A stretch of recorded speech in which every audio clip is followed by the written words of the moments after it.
రుణం ఇచ్చారు, పంట వేశాడు, కానీ పంట రకరకాల కారణాల వల్ల నాశనం అయిపోయింది. ప్రకృతి విపత్తుల వల్ల కావచ్చు, పురుగు పుట్ర వల్ల కావచ్చు, మానవ తప్పిదాల వల్ల కావచ్చు, దేనివల్లనే కావచ్చు. సో పంట అనుకోకుండా చేతికి రాలేదు. మరి అతనికి బీమా కావాలి కదా, అతని జీవితానికి బీమా కావాలి, పంట బీమా కావాలి. సో మీరు రుణం ఇచ్చేటప్పుడే రైతుకి ఇది కూర్చోబెట్టి ఎక్స్ప్లెయిన్ చేయాలి.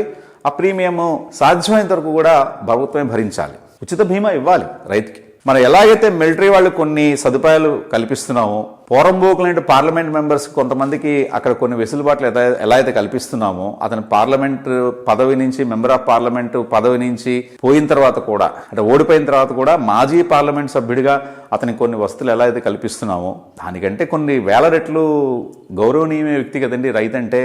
సో అలాగే మన సమాజంలో చాలామందికి అర్హత లేనటువంటి వాళ్ళకి అనేక రకాల సదుపాయాలు కల్పిస్తున్నటువంటి ప్రభుత్వం రైతుకి ఇలాంటి సదుపాయాలు ఖచ్చితంగా కల్పించి తీరాలి. ఉచిత బీమా ఇవ్వాలి. ఒకవేళ అతనికి పంట చేతికి రాకపోతే, పంట కోసే సమయానికి, పంట చేతికి వచ్చే సమయానికి ఏదైనా కారణం చేత అతని పంట చేతికి రాకపోతే ఈ బీమా డబ్బుల్లోంచి రుణాన్ని మనం వసూలు చేసుకోవాలి. రైతుకి చేతికి ఏది అంటకూడదు, అంటే అతని చేతి నుంచి ఏం పడకూడదు. సో పంట మీరు తీసుకున్న తర్వాత, మీరు అమ్మడం ప్రారంభించిన తర్వాత, మీరు అంటే ప్రభుత్వం అమ్మడం ప్రారంభించిన తర్వాత మీరు డిమాండ్ క్రియేట్ చేయగల కెపాసిటీ మీకు ఉంటుంది, రైతుకు ఉండదు. రైతుకి ఎంతసేపు ఆదుర్దా ఉంటుంది, ఆత్రం ఉంటుంది. 6 నెలల పాటు కష్టపడతాడు. ఆ వచ్చినప్పుడు ఎవరు ఎక్కువ ధరిస్తే వాళ్ళకి ఇచ్చేద్దాం అనుకుంటాడు. ఇదే కదా ఎక్స్ప్లాయిట్ చేస్తుంది రైతుని.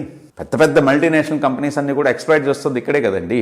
సో ప్రభుత్వం ఒక ధరకి ఇచ్చేసిన తర్వాత, కనీస మద్దతు ధర, ఆ ధరకి ఇచ్చేసిన తర్వాత, మినిమం గ్యారంటీ ప్రైస్కి ఇచ్చేసిన తర్వాత దాన్ని ఎక్కువ ధరకి ఎలా అమ్మాలి, అత్యధిక ధరకి ఎలా అమ్మాలి అనేది ప్రభుత్వం చిత్తశుద్ధితో వ్యవహరించాలి. అది ఎంత పకడ్బందీగా జరగాలి అంటే, కనీసం ఈ వ్యవసాయ శాఖకి 3-4 IAS అధికారులు నియమించాలి. రాష్ట్రంలో 30 జిల్లాలు ఉన్నాయి కదా, 30 జిల్లాల్లో ఉన్నటువంటి రైతులందరినీ మానిటర్ చేయాలి, అన్ని పొలాలు మానిటర్ చేయాలి, అన్ని పంటల్ని మానిటర్ చేయాలి, అన్ని పంటల ధరలు నిర్ణయించాలంటే కనీసం 3-4 IAS అధికారులు నియమించాలి. మీరు మనం రాష్ట్రాన్ని జోన్లుగా విభజించుకుని, ఈస్ట్, వెస్ట్, నార్త్, సౌత్ విభజించుకుని, అక్కడ ప్రతి జోన్లో ఒక IAS ఆఫీసర్ని పెట్టి చాలా మెటిక్యులస్గా, అంటే ఎంత మెటిక్యులస్గా ఉండాలి అంటే, మనిషి జీవితాన్ని నాశనం చేసేటువంటి షేర్ మార్కెట్లో ఎంత పకడ్బందీగా జరుగుతుందో ప్రతి క్షణం, అంతకంటే ఎక్కువ పకడ్బందీగా జరగాలి. ఇది ఒక రైతుని మనం కాన్సన్ట్రేట్ చేసి అతన్ని సరైన పద్ధతిలో, అతనికి ఏదైతే అర్హత ఉందో అది ఇవ్వడం ద్వారా మిగతా పనికిమాలిన విషయాలు చాలా వాటిని మనం కంట్రోల్ చేయొచ్చు.